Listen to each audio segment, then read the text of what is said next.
Non, les étudiants de Master 1 de l'Université Panthéon-Assas sont dans la même situation que celle dans laquelle ils étaient les années précédentes. Ils sont conduits à déposer des dossiers de candidature pour accéder au M2 dans lesquels ils souhaitent être inscrits l'année universitaire prochaine, dossiers de candidature qu'ils ont d'ailleurs commencé à déposer ces derniers jours. La vraie différence par rapport aux années précédentes, c'est qu'ils vont subir une concurrence beaucoup moins forte de la part de leurs camarades provenant d'autres universités.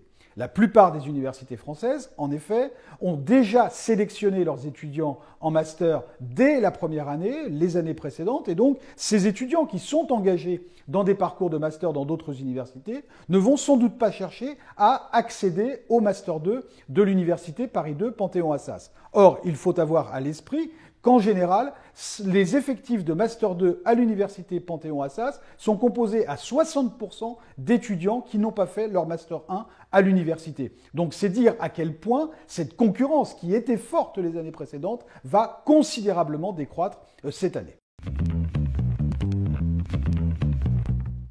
L'université Paris 2 Panthéon-Assas est très attentive depuis plusieurs mois à la situation des étudiants qui sont inscrits en M1.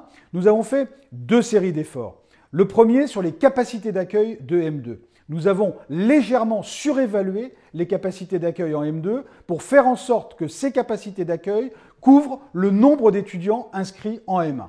C'est dire qu'aujourd'hui, ces capacités d'accueil-là sont quasiment égales au nombre d'étudiants qui sont inscrits en M1. Et cela, c'est très important parce que ça signifie que ça offre de véritables potentialités à tous les étudiants qui sont inscrits en Master 1 à l'Université Panthéon-Assas.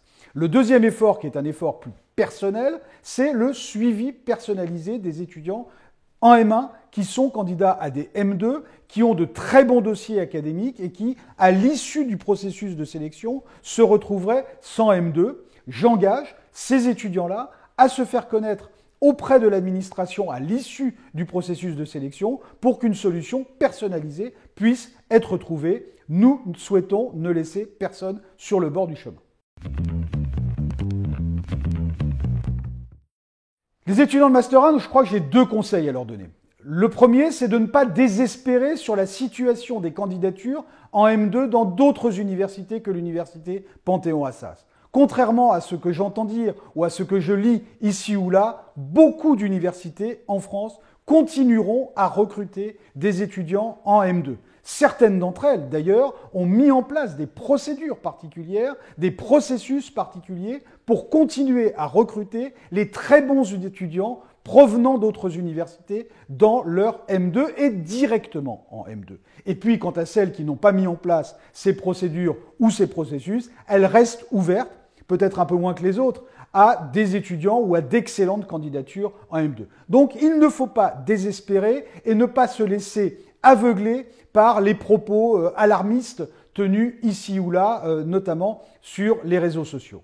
Le deuxième conseil que l'on peut donner, c'est un conseil de sécurité pour les étudiants qui sentent ou qui perçoivent qu'ils ont peu de chances d'obtenir un M2. Le conseil qu'on peut leur donner, s'ils en ont la possibilité naturellement, c'est de candidater, de déposer une candidature en première année de master à l'Université Paris 2 Panthéon-Assas ou dans une autre université.